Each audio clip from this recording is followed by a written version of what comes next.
Continuar con este tema de este grupo de antihipertensivos, y voy a volver a aclarar, ¿no? Solamente estamos viendo un primer grupo de antihipertensivos, porque hay una serie de fármacos que vamos a ver con respecto a la hipertensión. Por lo tanto, no se preocupen mucho si hay algunos problemas, digamos, con respecto a estos, porque de hecho hemos hablado del propranolol, que es un fármaco bloqueante no selectivo, pero que ocasiona problemas sobre todo a los asmáticos y diabéticos y a los pacientes que tienen problemas vasculares o vasculopatías. Pero existen otros, bloqueantes del calcio, inhibidores de la enzima convertidora de la angiotensina, los sartanes, los medicamentos de acción central, etc. Bueno, pero vamos a continuar con estos beta bloqueantes porque solo hemos hablado del propranolol y ahora nos vamos a dedicar a los otros. Y entonces vamos a ver de manera desglosada que hay demasiada teoría aquí, porque al final de cuentas, si uno lee a letra muerta, podría pensar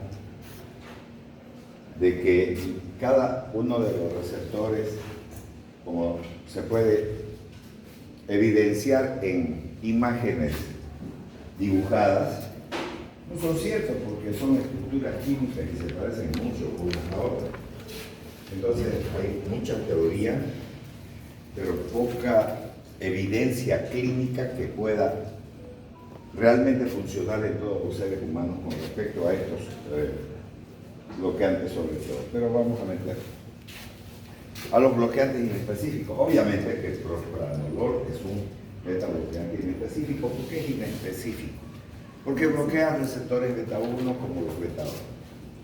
Ustedes pueden ver aquí que el propranolol fue el primer beta bloqueante ampliamente utilizado, sigue utilizándose, es un antagonista de tipo competitivo, o sea, es un medicamento que actúa específicamente en los receptores, ya sean estos beta 1, beta 2, incluso los beta 3, ¿no? Y que carece de actividad intrínseca simpático-mimética. ¿Qué quiere decir esto? Que podría, en vez de ser antagonista, ser estimulante. En algunos casos podría ser interesante esa acción beta estimulante también, pero él no lo es. Aunque existen, ¿no es cierto?, muchos de los beta bloqueantes de su mismo grupo que pueden tener esa actividad. Y este mismo si es que se elevan las dosis. Ahora, no es nada difícil hacerlo, sobre todo por los varones. Es decir, si usted da propranolol a una persona del sexo masculino, a veces ellos piensan que se pueden recuperar mejor si toman el doble de la dosis, digamos, pero no lo están haciendo bien. Por eso dice aquí, aunque en determinadas circunstancias puede mostrar ese agonismo inverso. Eso es lo que está diciendo ahí. Entonces vamos a continuar con esto y tenemos alguna presentación del laboratorio Chile. Ya, entonces presenta además efectos anestésicos porque al ser un estabilizante de la membrana, esa acción estabilizante lo catapulta a ser también un medicamento que se pueda utilizar no solamente en la hipertensión arterial, sino también en las arritmias, sobre todo. A ver, las arritmias se clasifican en dos grandes grupos: bradiarritmias y taquiarritmias. Esas taquiarritmias quiere decir que son arritmias asociadas a un aumento de la frecuencia cardíaca.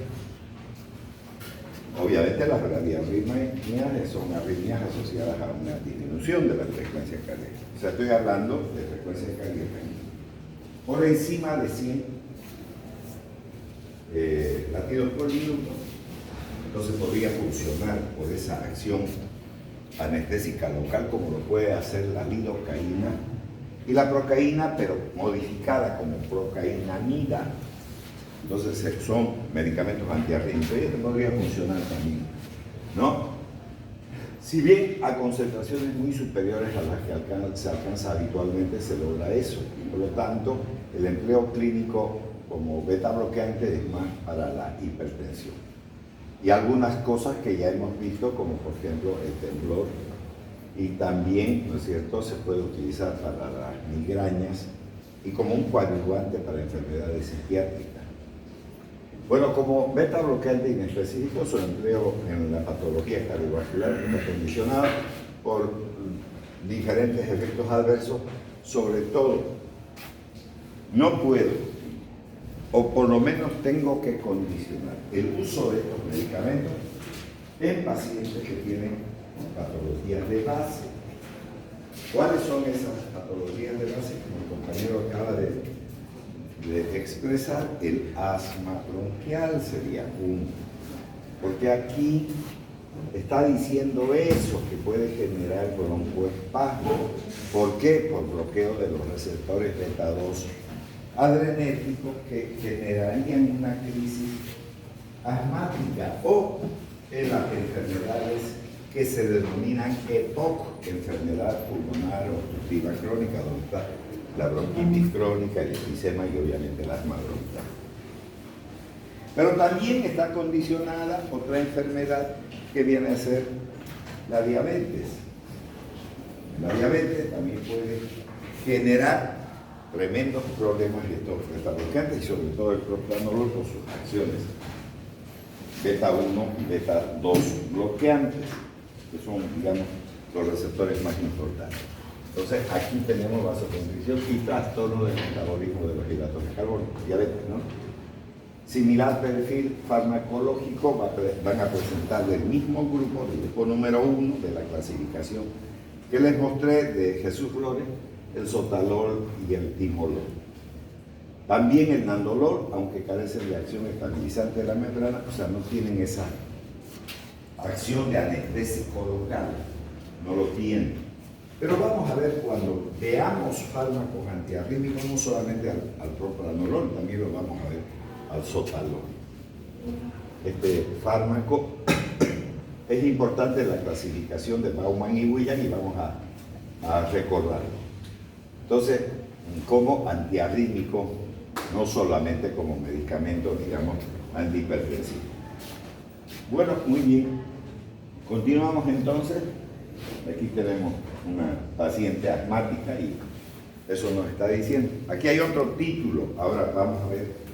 Ya no aquellos fármacos que no tienen una selectividad por los receptores, sino que son bloqueantes con actividad agonista parcial.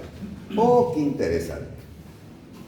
Porque si por un lado bloqueo receptores beta 1, entonces tengo como actividad lo siguiente, ¿no? Recuerden ustedes que yo dibujé un corazón así, vamos a hacer su válvula, y aquí también vamos a hacer sus válvulas, después vamos a hacer nuestro ventrículo, y vamos a dibujar el otro ventrículo, y aquí vamos a dibujar la vena cava superior, entonces el nódulo sinoauricular, el aurículo ventricular, el haz de His con la red de Purkinje, la rama derecha y la rama izquierda, esto es derecho, esto es izquierdo. Y entonces, ¿qué dije? Borré esta parte de aquí para que como emblema no nos olvidemos de que este tiene receptores beta 1 adrenérgicos. Si actúo sobre esto, entonces voy a disminuir la frecuencia cardíaca, la fuerza de contracción, la conductividad y la excitabilidad, las 4 propiedades del corazón. Entonces afecto el gasto cardíaco y como sé que la presión arterial es igual al gasto cardíaco más la resistencia vascular periférica, entonces estoy bien, pero cuando me encuentro con estos, entonces también tengo que dibujar, lógicamente, digamos, los pulmones. Y al dibujar los pulmones, aquí tengo beta 2, y los beta 2 estimulantes resuelven el asma. ¿no? Y obviamente la enfermedad pulmonar obstructiva crónica, que se conoce como EPOC.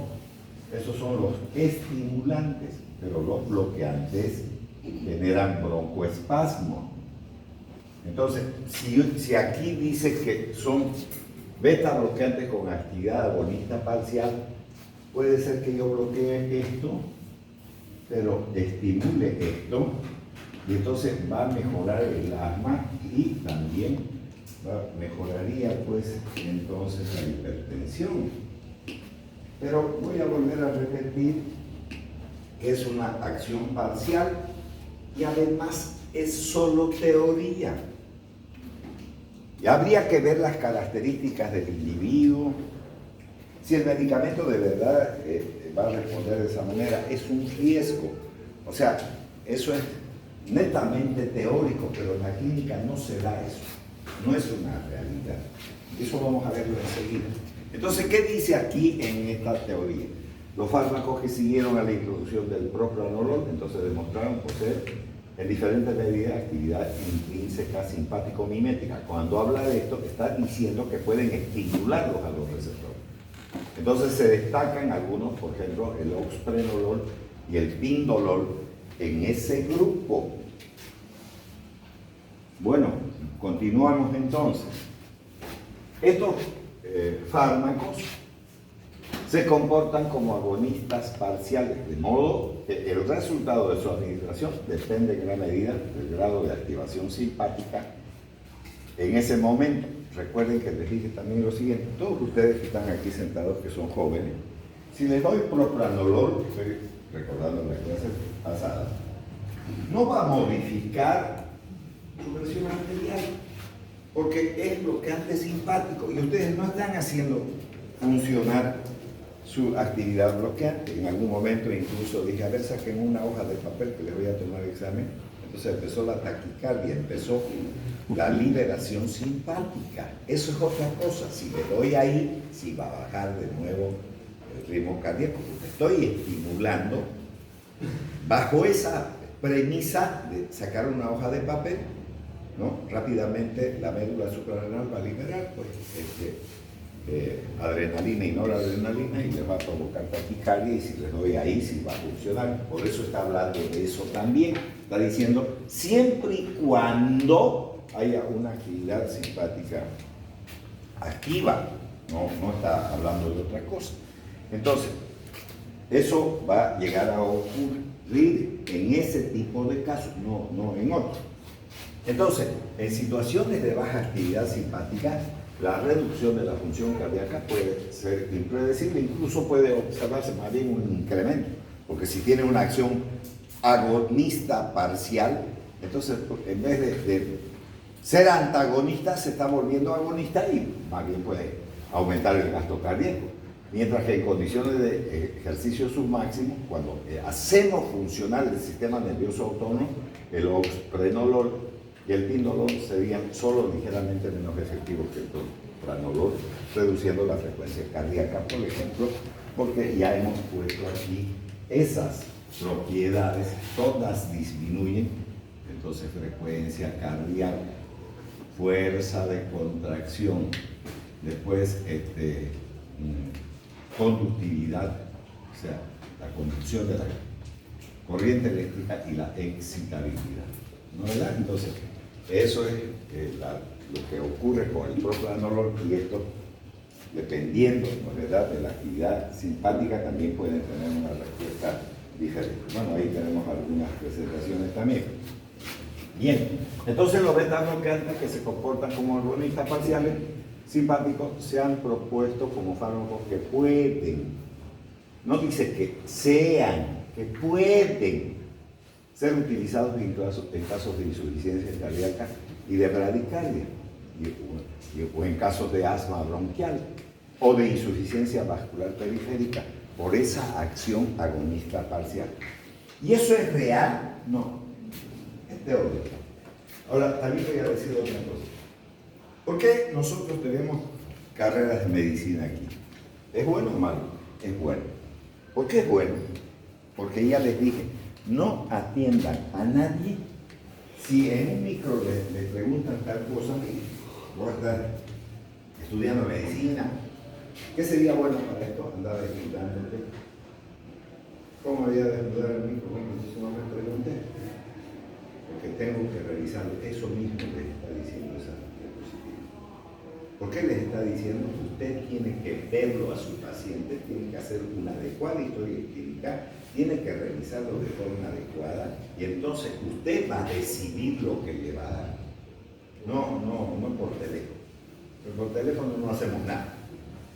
Yo puedo decirle a la señorita, yo tengo hipertensión arterial. ¿Me ha revisado a mí? No me ha revisado. Si no me ha revisado, no sabe lo que yo tengo. O sea, yo le estoy diciendo eso. Pero podría ser, porque no me ha preguntado más nada.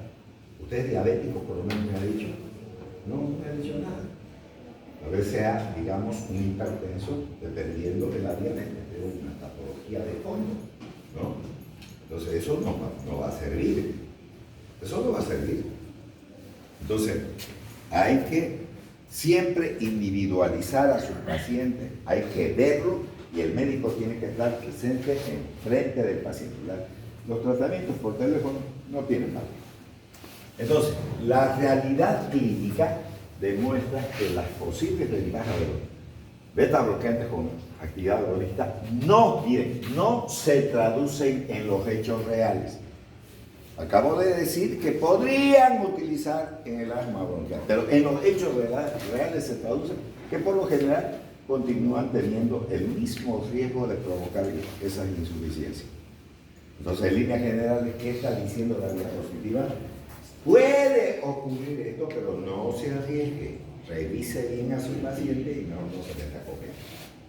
¿No? Esto es una advertencia, ¿no? Entonces, no vayan a creer que de todo ese listado todos son una maravilla y no son una maravilla. Entonces, el médico deberá de decir.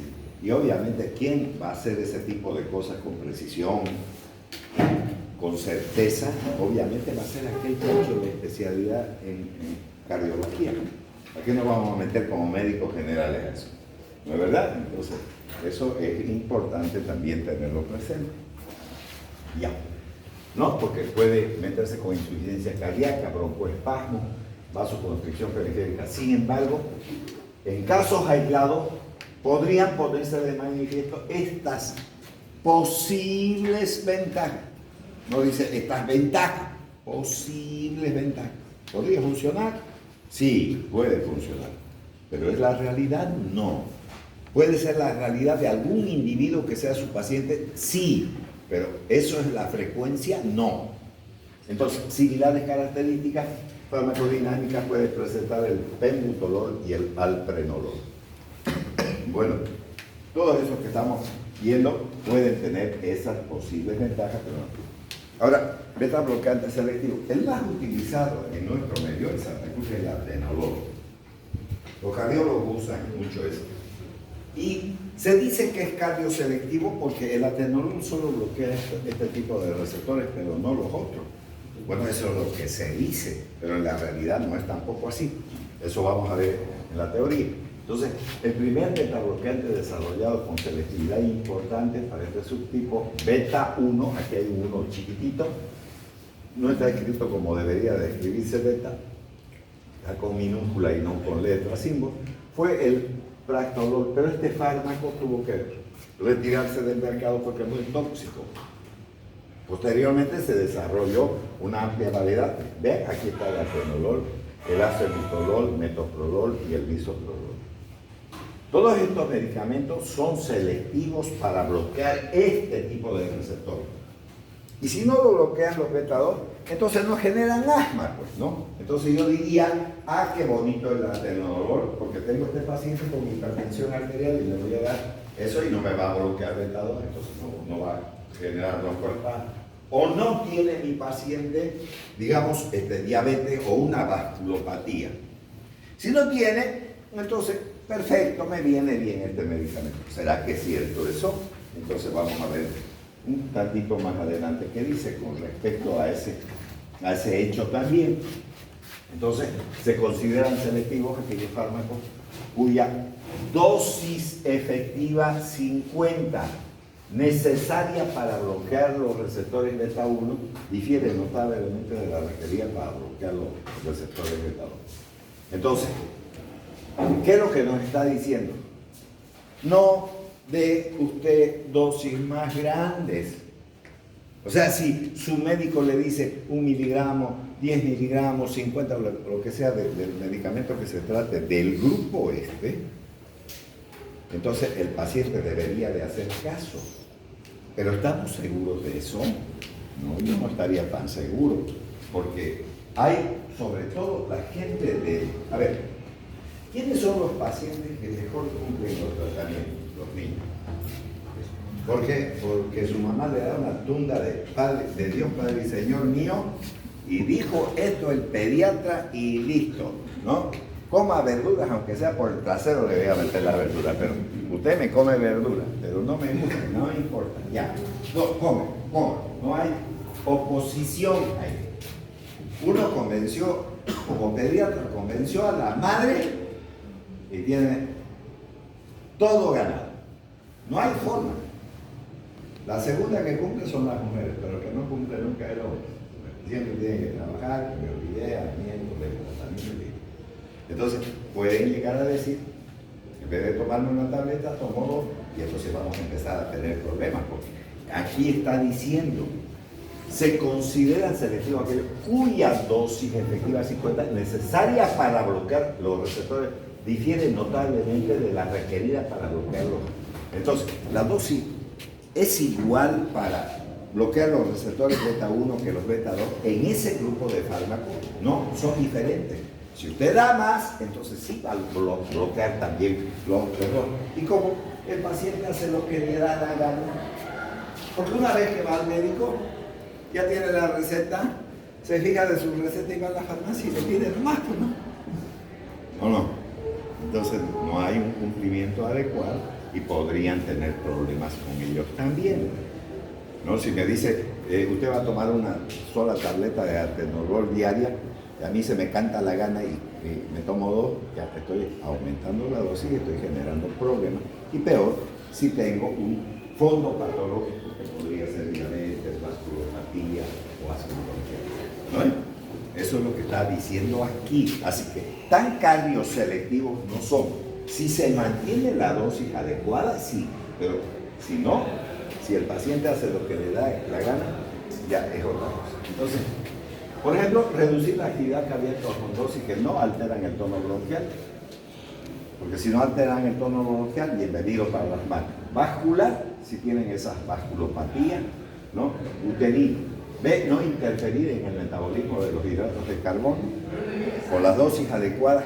Si no interviene, entonces no existe riesgo para que pueda administrarse un paciente diabético. Mantener o ampliar la eficacia hipotensora al no bloquear la acción de los vasodilatadores, digamos, de los receptores beta-2 adrenérgicos. Esas serían las ventajas, digamos, de este tipo de fármacos denominados selectivos. Bien, entonces, sin embargo, el concepto de cardioselectividad es relativo. Fíjense, esta palabra no dice es absoluto, es relativo. Cuando la cosa es relativa, puede que no, puede que sí, puede que no, lo más seguro quién sabe. ¿No ven?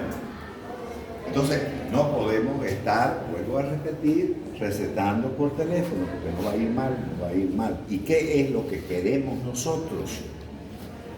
¿Qué queremos nosotros? Que los pacientes no es que nos admiren ni mucho menos, sino ser lo más efectivos posible en nuestro tratamiento. Porque de esa manera nos va a ingresar mejores recursos. Porque si usted es un fracaso de médico, vive errando, no va a ir ni la gripe siquiera le va a agarrar a usted. Pero si usted hace las cosas bien y al paciente le agrada, entonces al paciente va a ser un Dios. Entonces, eso es lo que uno quiere lograr en su trabajo diario, ¿no? Aún así está confirmado que estos fármacos producen en menor grado reacciones de broncoconstricción. Ahí está. ¿Cómo era que eran cardioselectivos y ahora me están produciendo acciones, digamos, broncoconstrictoras en los asmáticos? ¿Acaso no era solamente el bloqueante beta 1? Pero vean, ahí dice en la literatura, porque al final de cuentas esto sacado del libro, que por lo tanto pueden ofrecer ventajas en presencia de una enfermedad pulmonar obstructiva. Ya está. O sea, si hay un ECO, si es un enfisema-matoso, tiene hipertensión y le doy y produce peores crisis, entonces ¿dónde está su cardioselectividad? Y no está divirtiendo eso. Por eso le digo, todo esto es pura teoría. Entonces, de nuevo, pueden funcionar como lo que dice, sí, pero usted tiene que estar presente con cada individuo, porque los individuos, las personas son diferentes siempre. Hay personas que hacen caso de los. Ustedes deben de saber más que nadie sobre eso. Porque a veces uno se pone a conversar, ¿qué es lo que tenés? ¿Por qué te has enflaquecido? Tengo diabetes. ¿Y has ido al médico? Sí, pero estoy yendo a ver un curandero. Me han dicho que esta hierba sirve mejor, que el glucón, que la no sé qué cosa, la cúrcuma, ¿no? Ya, no sé qué diablos, hierven, hacen lo que les da la gana. Y después que terminan diciendo, no, los médicos lo único que saben es de remedio, ¿no? ¿Y cómo será eso también? ¿Acaso no es medicamento? O sea, será natural, pero al final de cuentas es medicamento. Y ya hemos visto que, a ver, por decir una cosa, la cocaína, ¿de dónde va a salir? De la coca, de una hoja natural. ¿No? Miles de medicamentos salen de las cosas naturales. Y las desconocemos, los médicos no las desconocemos, sino que es mucho más simple, digamos, utilizar ya lo que está, digamos, elaborado para ejercer una acción específica, digamos, ¿no? Entonces, recientemente se ha introducido el esmolol, que por su corta selectividad resulta de interés también en el tratamiento de infarto agudo del miocardio y otras situaciones de inestabilidad de movilidad. Se han desarrollado también bloqueantes que no sirven para nada. Hay una clasificación en el libro de Flores que le dije, esto no sirve, y son el alfa-metilpropranolol y el ICI 118-551, pero carecen de aplicación clínica, por lo tanto, y también la butoxamina. No sirven para nada, pero están dentro de esa clasificación. No tienen una utilidad clínica, así que mejor ni utilizar. Eso está en el casillero número 3 de esa clasificación. Bien, entonces, ahora vamos a ver bloqueantes selectivos con actividad agonista. Interesante también esto, porque si son agonistas, entonces pueden estimular más bien algunos receptores, como el caso de beta 2, y mejorar el asma, ¿no? Entonces, desde este punto, miren, desde un punto de vista teórico, no dice clínico, dice teórico, es teoría nomás. Es posible incorporar una misma molécula, no con actividad agonista para un receptor y antagonista para el otro. Siendo siguiendo este principio, se han desarrollado entonces moléculas con actividad, antagonista de los receptores beta 1. Si antagonizo eso, estoy antagonizando esto. Y capaces de activar simultáneamente los receptores beta 2. Si los estimulan los beta 2, entonces vamos a tener vasodilatación y broncodilatación. Si tenemos broncodilatación, mejora los asmáticos. Entonces, de modo que el efecto hipotensor que se logra mediante la administración de estos medicamentos puede ser una buena indicación, ¿no es cierto?, en pacientes asmáticos con reducción del gasto cardíaco, que sea potenciado vasodilatación periférica por estímulo beta 2. O sea, si hay una patología vasoconstrictora, me los va a dilatar los vasos, va a mejorar eso, ¿no? Y que el beneficio terapéutico de su uso pueda hacerse extenso a pacientes con broncopatía o enfermedad vasoespástica o vasoclusiva. Entonces, ¿cuáles son esos fármacos que podemos encontrar en la realidad? El celiprolol y el dilevanol. Entonces son los máximos exponentes de este prometedor grupo, que además se le ha propuesto el término de beta bloqueantes de tercera generación.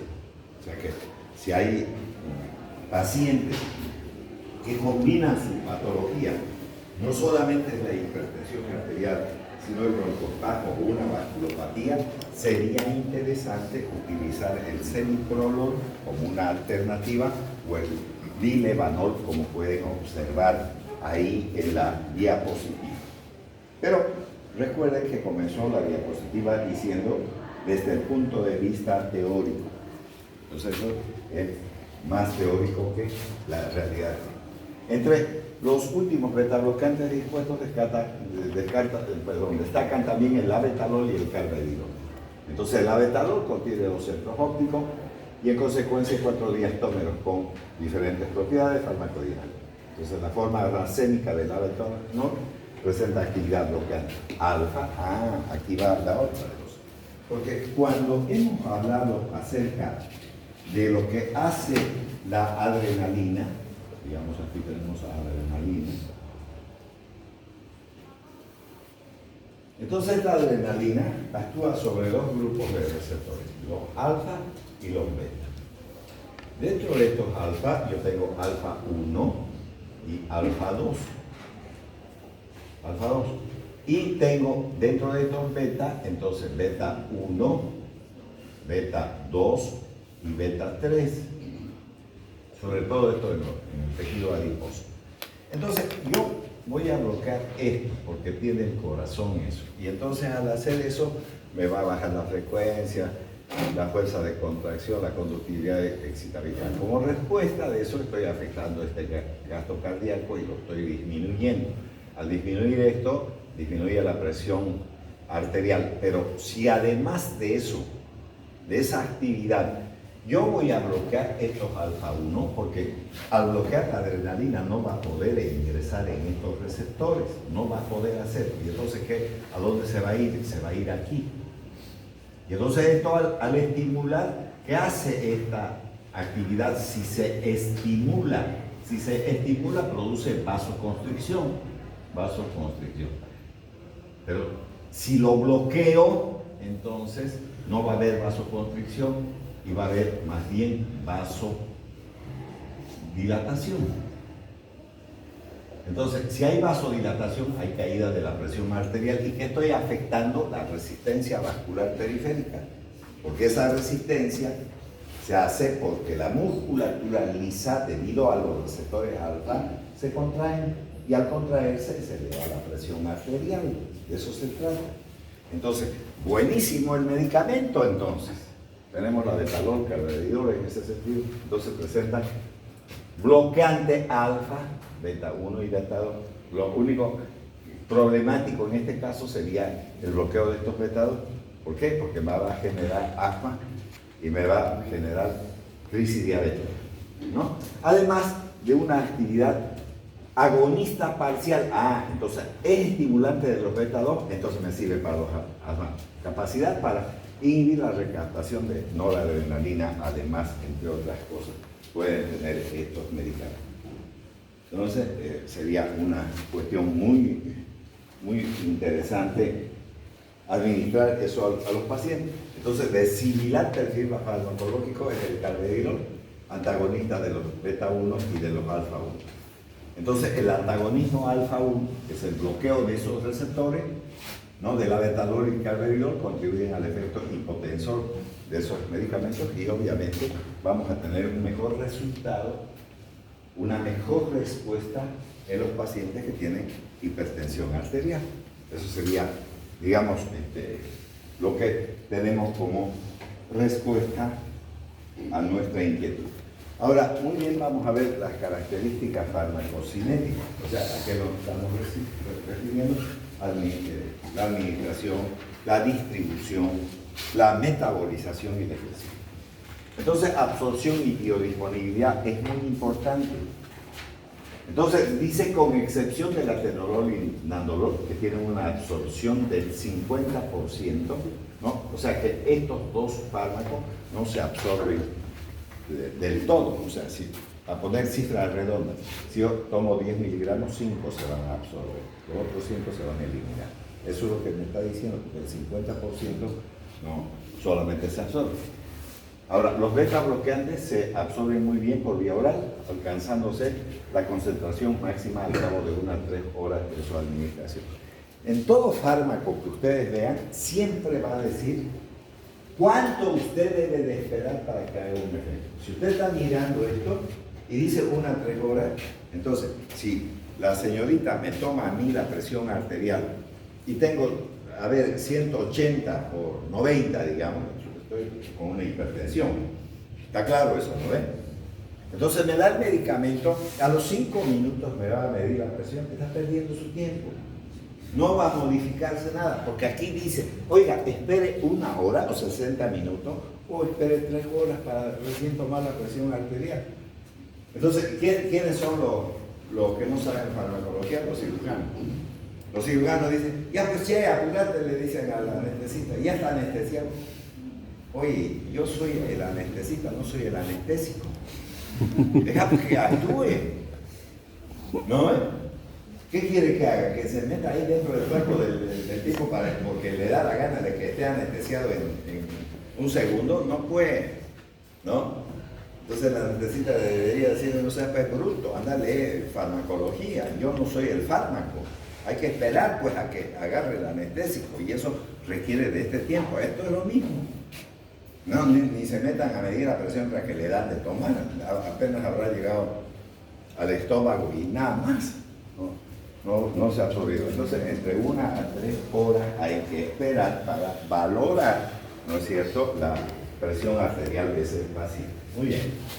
Continuamos entonces. ¿Existen preparados de liberación retardada? Entonces, si hay esto, no conviene dar en una crisis hipertensiva, pero para mantenimiento una belleza. Entonces, para dar alprenolol, no son para todos, sino alprenolol, propranolol, oxprenolol, con el fin de alargar la duración de la acción. La biodisponibilidad del propranolol, alprenolol, la betalol y el carvedilol es muy baja debido a la elevada fracción de extracción hepática, es decir, el medicamento por donde se va a absorber, el intestino delgado. Después, ¿a dónde pasa? A los capilares. Después de los capilares, ¿a dónde? A la mesentérica superior. Después de la mesentérica, estoy hablando de la vena mesentérica superior que forma, digamos, la porta. Bueno, una vez que está en la porta, entonces entra al hígado. Entonces va circulando ahí y cuando entra al hígado, entonces se va metabolizando. Eso se llama fracción de extracción. O sea, su rápido metabolismo, si ustedes quieren. Pero cuando la dosis oral es muy alta, esa fracción de extracción, esa metabolización se satura. Y al saturarse, es como, a ver, salgamos, bueno, nos vamos a ir porque hace mucho frío, es de noche y además nos vamos a pillar micro. Pero todos nos vamos. Llegamos ahí, pasa un micro cada hora, lleningo a reventar. Ya. Entonces ya se saturó, ¿no ves? De gente, ya no se puede transportar más, no los van a levantar nunca. ¿No? Entonces es parecido a eso lo que va a ocurrir con el medicamento. Si ustedes le dan mucho medicamento, no se va a metabolizar y ahí es donde va a ocurrir ese hecho. Algo similar a eso va a ocurrir, por analogía, por comparación, si ustedes quieren. Entonces, y la biodisponibilidad aumenta lógicamente, si usted pone por inyección intravenosa, pues los resultados van a ser mucho más rápidos. Conseguirá niveles plasmáticos mucho mayores y entonces que la vía oral. Existen preparados para inyección intravenosa, pero ¿dónde deben de aplicar esto? También está recomendado. No es para la casa, es para medios hospitalarios. Y cuando estoy hablando de medios hospitalarios, no quiere decir que solo tiene que ser en el hospital. Si es una clínica, bien.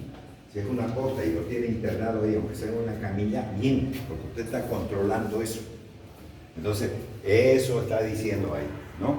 Para cuando se precise un inicio y un efecto rápido, o no pueda utilizarse la vía oral, porque hay pacientes que por X o Z razón, por la condición, si está en un coma, lo que sea, no va a poder tragar, hay que internarlo y hay que ponerle por esa vía. Estos preparados se han realizado para el propranolol, atenolol, la betalol y hemolol, para poner por vía, para enterar más propiamente por vía intravenosa. Pero hay que hacerlo en un medio ya hospitalario.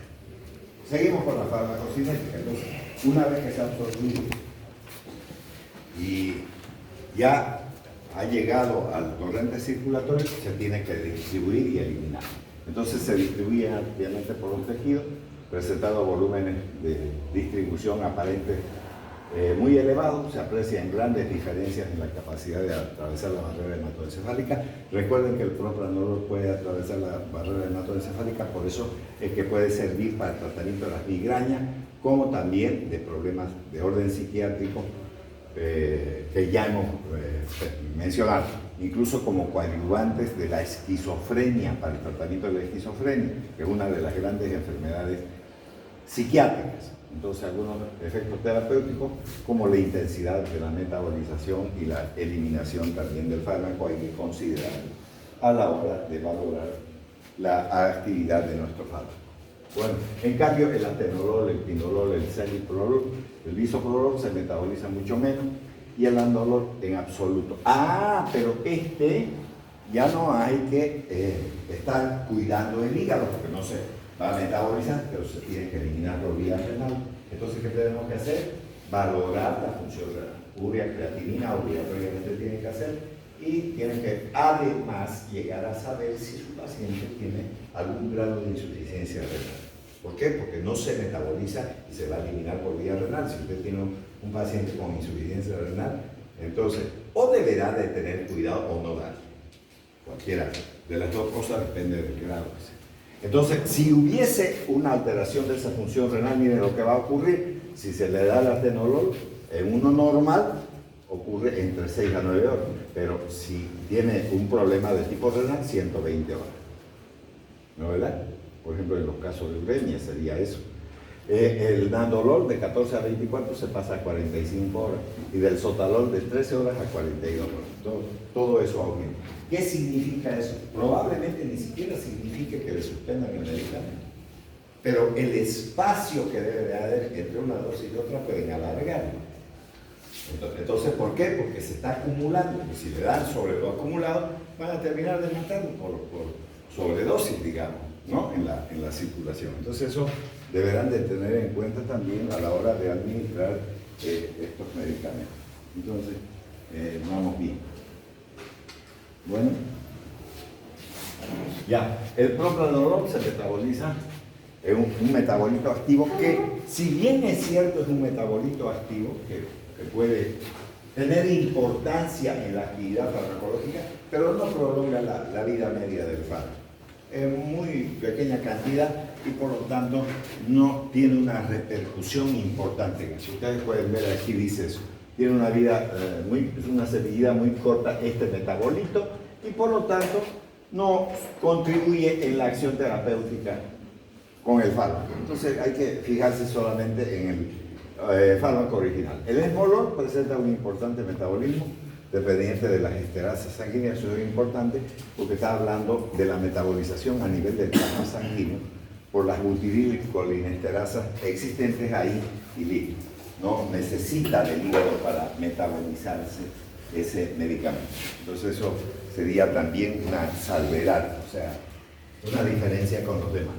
Un beta-bloqueante de muy corta semivida y por lo tanto de interés en patologías en las que, estando indicado el empleo de beta-bloqueantes, existe riesgo inmediato de insuficiencia cardíaca o infarto de miocardio. En algunos casos se pueden dar estos medicamentos, como dice ahí la diapositiva, en casos de infarto de miocardio, pero tiene que ser muy rápido. Si tardan en llevarlo, ya no tienen una función muy importante.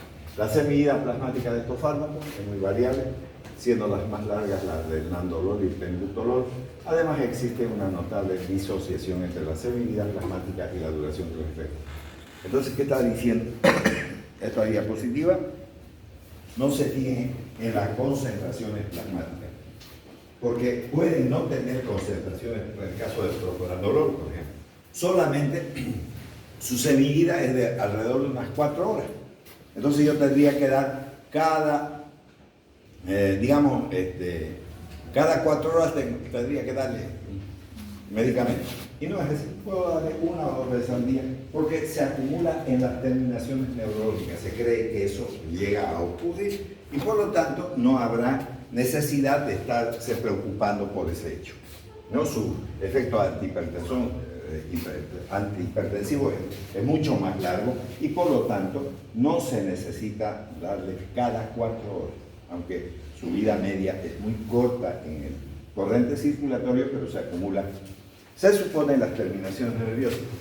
Esto puede deberse a su capacidad de almacenarse en las terminaciones nerviosas simpáticas y ser liberado posteriormente, eso acabo de decir. Los valores entonces de la selectividad biológica pueden administrarse fármacos solamente 1 a 2 veces al día. Estamos hablando del propranolol. También existe una gran variabilidad interindividual. ¿Qué dice eso? ¿Qué nos dice eso? Nos está diciendo que cuando usted tenga un paciente, ese es su paciente. No puede estar generalizando a todo mundo. ¿Por qué? Porque existen variables entre nosotros los seres humanos, no somos iguales. Por eso nos denominamos individuos. Todos sus hermanos de ustedes estudian medicina. Todos sus parientes de ustedes estudian medicina. No. Todos se visten igual. No. Unos tienen preferencias por ciertos colores. Por eso somos individuos, porque tenemos nuestra propia esencia. Entonces, al ser eso, también nuestro organismo no funciona de la misma manera. No es igual. Entonces, esa variación interindividual, de forma que las dosis iguales pueden originar niveles plasmáticos muy diferentes en los pacientes. Entonces, no necesariamente usted tiene que empezar con dosis bajas. Si tal vez a la dosis baja ya da una buena respuesta, ahí quede ser. No tiene por qué subir más. ¿No? Pero si no hay respuesta, entonces usted va subiendo hasta que logra el efecto óptimo. Entonces, eso también tiene que tener algo. Entonces, esas cosas no se pueden hacer por teléfono, siempre hay que estar en presencia del paciente. Entonces, la relación dosis-concentración plasmática es por lo tanto pobre. No sirve sacar sangre y decir, a ver cuánto de concentración de propranolol tengo en este paciente, no, porque se supone que van a las terminaciones nerviosas y se acumulan. Asimismo, el efecto farmacológico guarda escasa relación con el nivel plasmático, porque depende de diversas circunstancias individuales, por ejemplo, como el tono simpático. Eso también ya lo hemos hablado, porque estos medicamentos funcionan mucho mejor cuando el tono simpático es muy elevado. Entonces, bueno, ahora, como todos medicamentos, tienen que tener reacciones adversas. Ya hemos hablado de algunas de ellas, por ejemplo, generar broncoespasmo, generar alteraciones del metabolismo de los azúcares, etcétera, etcétera. Entonces, en relación al bloqueo beta-adrenérgico periférico, con dosis baja ya se pueden apreciar consecuencias de ese bloqueo beta-1 adrenérgico en forma de bradicardia, por ejemplo, porque si hace todo esto, entonces va a disminuir la frecuencia cardíaca. ¿Cómo se llama eso? Bradicardia. Entonces, bloqueo de conducción también, ¿por qué? Porque si aquí altera la conducción, puede incrementar los bloqueos de conducción. ¿Qué nos está diciendo entonces? Cuidado con los chagas. Si tiene bloqueo de rama derecha y tiene hipertensión, puede aumentar el bloqueo, ¿no? ¿Sí o no? Eso nos está diciendo. ¿Y por qué menciono el chaga? Porque pues tenemos tantos chaqueños. Ahí está, por ejemplo, nuestro rector, Vicente Cuellar. La semana pasada estaba de vacaciones. El doctor Reiniero estaba de rector de la universidad. ¿Y qué fue a hacer? ¿Se fue de vacaciones? No. Ha ido a hacerse poner un marcapaso. Pusieron un marcapaso, está con marcapaso. Porque es chaqueño y son chagásicos la mayoría. Entonces tiene ese tipo de problemas y ya está. Entonces está con marcapaso. Bueno, entonces ahí tiene bloqueos de conducción, insuficiencia cardíaca, sensibilidad a estos efectos y grado de insuficiencia de la insuficiencia será tanto mayor cuanto mayor sea la contribución del tono simpático a la normalidad de la función cardíaca. Bueno, entonces ya sabemos que eso es un efecto beta-1 adrenérgico de ese bloqueo. Bueno, el bloqueo beta-2 entonces aumenta el tono bronquial, llegando a provocar intensa broncoconstricción en presencia de la enfermedad pulmonar obstructiva crónica. Aumenta el tono vascular en los que tienen vasoespasmo, produciendo peor problema, claudicación muscular con la presencia de calambre, sensación de frío o de cansancio de las extremidades. Son personas que tomando esos medicamentos caminan, qué sé yo, unos 10, 20 metros y se paran, porque hay un problema de funcionamiento muscular y de movimiento que no puedo ni caminar, digamos, ¿no? Por el uso del medicamento. Entonces, habrá que valorar eso y ver si se puede cambiar el medicamento por otro antihipertensivo, no por los mismos del grupo, digamos, de los beta bloqueantes. Hay una serie, vamos a ver, vuelvo a repetir, vamos a ver fármacos bloqueantes del calcio, vamos a ver aquellos que bloquean la enzima convertidora de angiotensina, vamos a ver los sartanes, vamos a ver los antihipertensivos de acción central, ¿no? Entonces no siempre tienen la misma actividad que estos, entonces actúan en diferentes lugares, incluyendo los diuréticos. Los diuréticos también son medicamentos, digamos, antihipertensivos. Son los más leves, pero bueno, ahí está. Este efecto no aparece, pues más leve cuando se emplean los que poseen actividad simpático-mimética intrínseca. Modifica después la respuesta de la hipoglicemia en los que tienen alteraciones del metabolismo. Por una parte actúa en algunos de sus síntomas, puede generar taquicardia, hipertensión sistólica, y por otra parte reduce la movilización de la glucosa hepática, ¿no? Cuando estamos hablando de pacientes que tengan un fondo metabólico como son los diabéticos, debe ocurrir una respuesta hipoglicémica y por lo tanto una demora en su normalización también. Entonces eso también se ve como efectos adversos. Por esta razón puede aparecer hipoglicemia durante el ejercicio muscular en niños nacidos de madres que toman beta-bloqueantes o en diabéticos tras la administración de insulina. También reduce la actividad de la lipasa en el adipocito, va a disminuir la liberación de ácidos grasos. El tratamiento crónico con beta-bloqueantes eleva las concentraciones plasmáticas de los triglicéridos, ¿no? Y también reduce las lipoproteínas de alta densidad, que son las HDL, como pueden ustedes observar en esta diapositiva. Bueno, ahora seguimos viendo los efectos adversos, pero desde el punto de vista con independencia del bloqueo beta-adrenérgico periférico. Por ejemplo, pueden actuar a nivel del sistema nervioso central, porque ahí existen receptores beta-1 y beta-2, ampliamente distribuidos por muy diversas regiones. Aunque su función no es del todo conocida, no debe extrañar que los beta-bloqueantes pueden provocar algunos efectos centrales. Recuerden que hemos hablado del propranolol en la migraña y también en alteraciones psiquiátricas como la esquizofrenia.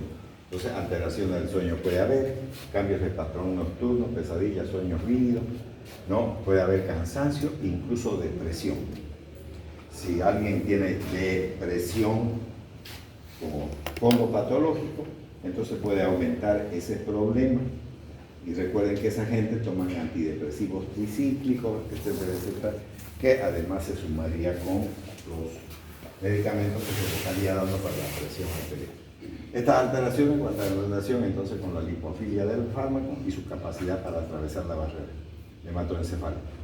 Ya hemos hablado que el propranolol sí lo hace, por lo que si aparecen en un enfermo determinado, se puede intentar evitar cambiando el producto. La frecuencia de estas alteraciones es inferior a la de otros antihipertensivos de acción central, porque ya les he dicho, vamos a ver, por ejemplo, el minoxidil, vamos a ver la alfa-metildopa, la guanetidina como elementos o fármacos que tienen acción antihipertensiva de acción central. Eso vamos a ver un poco más adelante.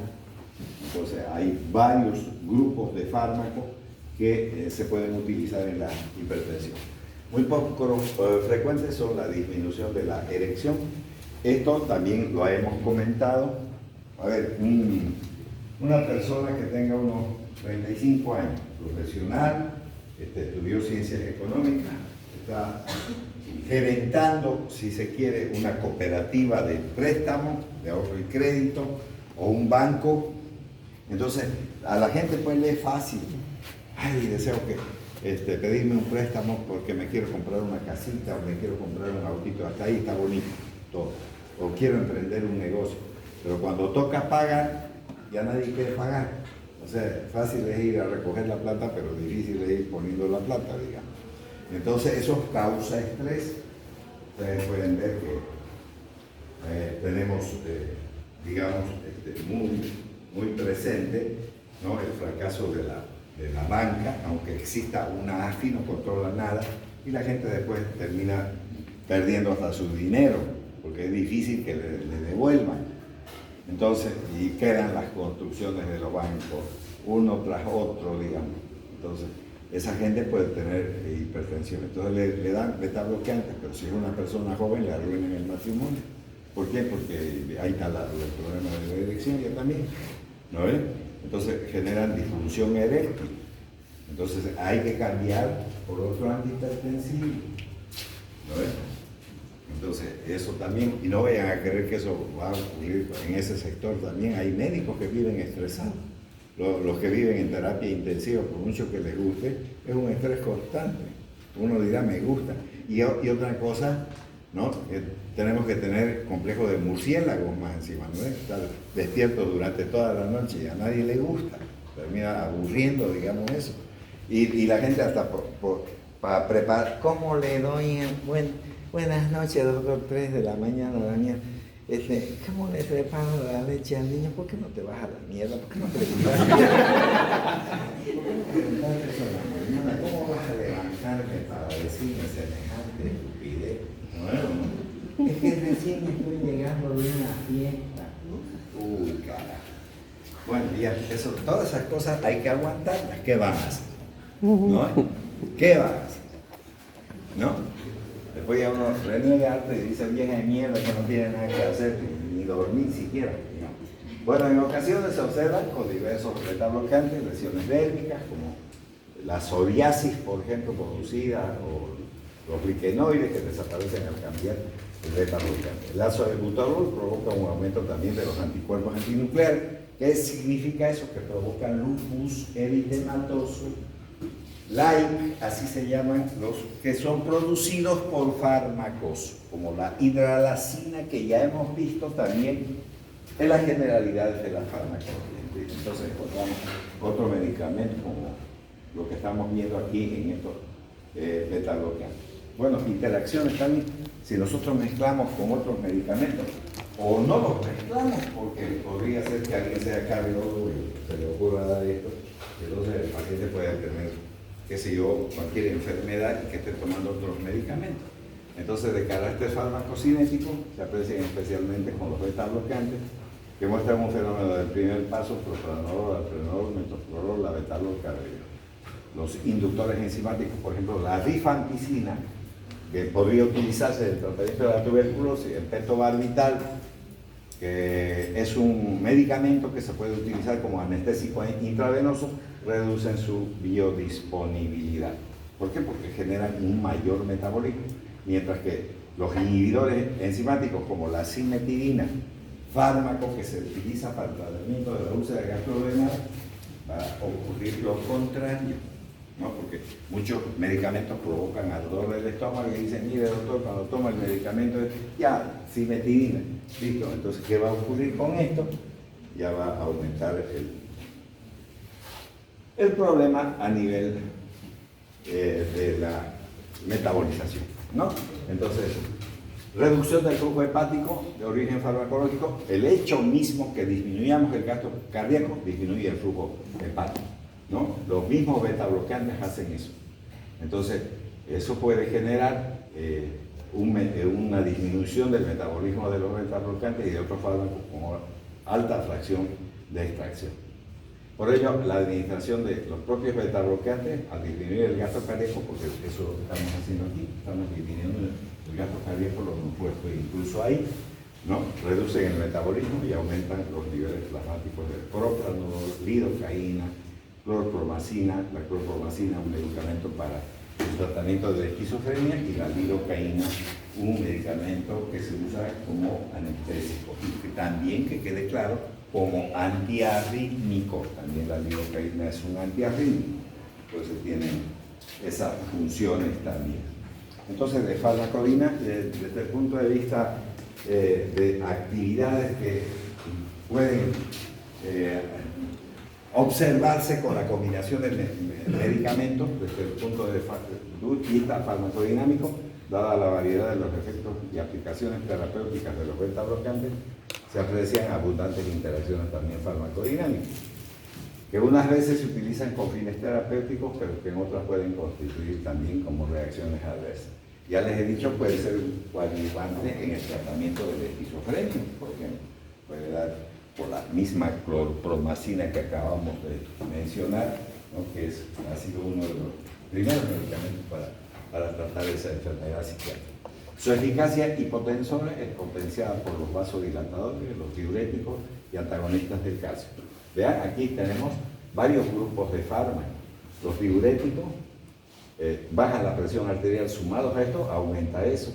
Los antagonistas del calcio son también antihipertensivos, por ejemplo, el verapamil o diltiazem, y aquellos que pertenecen al grupo de las 5,4-diropiridinas, como el nifedipino, el amlodipino, etcétera, etcétera, ¿no? Entonces esos fármacos también pueden interactuar y bajar mucho más la presión, ¿no? Entonces presentan efectos aditivos sobre el sistema de conducción miocárdico, pudiendo aparecer bloqueos auriculoventriculares si se mezclan esos medicamentos, y entonces habrá que considerar ese tipo de problemas también si es que se mezclan medicamentos antihipertensivos. Bien, entonces el bloqueo beta-adrenérgico puede incrementar la acción vasoconstrictora e hipotensora de los alfa simpático miméticos, por ejemplo, fenilefrina, que son las gotitas que se ponen en la nariz para descongestionar las fosas nasales cuando uno está con gripe, ¿no? La fenilpropanolamina, incluidas a veces las fórmulas anticatarrales y antigripales, eso acabo de mencionar, así como potenciar también la respuesta hipertensora que aparece al suspender bruscamente el hipertensón clorhídrica. Algunos antiinflamatorios no esteroides, como por ejemplo la indometacina, puede reducir el efecto antihipertensor de los beta-bloqueantes. Bueno, la mayor parte de los AINES, como está mencionando ahí la indometacina, por ejemplo, como ejemplo, siempre están contraindicados por su mecanismo de acción en la asociación, digamos, de antihipertensivos con los AINES. Si hacen esas mezclas, siempre va a bloquear la acción antihipertensiva, los medicamentos que se dan para bajar la fiebre, ¿no? Y obviamente el dolor. Todavía tenemos un momentito. Ya, las aplicaciones terapéuticas, con esto ya vamos a terminar nuestras diapositivas. ¿Para qué vamos a usar estos medicamentos? ¿En qué casos vamos a utilizar? Entonces, eso es lo que nos está diciendo. Por ejemplo, en la cardiopatía isquémica, ¿no? En la hipertensión arterial, en la insuficiencia cardíaca congestiva, en las arritmias cardíacas, en las miocardiopatías obstructivas, en el glaucoma de ángulo abierto, en el hipertiroidismo y en las enfermedades neurológicas o neuropsiquiátricas que hemos mencionado. Ya les dije, a ver, comenzando, si se quiere, por la migraña, ¿no? La migraña puede ser muy útil el uso del propranolol. Bueno, listo, se acabó. Nos vamos ahora. Bueno, antes que nos vamos voy a decir lo siguiente. Ya expliqué a algunos grupos porque vamos a cumplir la semana que viene. Lunes vamos a pasar clases normales, pero a partir del martes no voy a tener clases con ustedes. Y si ustedes quieren saber por qué, entonces yo soy el director de carrera de la carrera de farmacia y hay unas reuniones, ¿no? A nivel de carreras de farmacia para corregir los programas de estudio. Eso es en la ciudad de Sucre. Entonces, 15 universidades se van a reunir con sus representantes, lógicamente, en Sucre el día miércoles, jueves y viernes. ¿Y por qué entonces el martes? Porque comienza el miércoles a las 8 de la mañana y no hay vuelos. Entonces, tengo que viajar obligatoriamente el día martes. Y entonces, a partir del día martes no voy a pasar clases, pero el lunes sí, todo es normal. Solo del martes en adelante ya está. ¿En Boa va a ir, doctor? ¿Ah? ¿En Boa va a ir? No hay más. Lunes vaya. Lunes vaya, entonces. Vaya el lunes. Por si acaso. Uno puede ir de Boa en Boa. Chao, chao.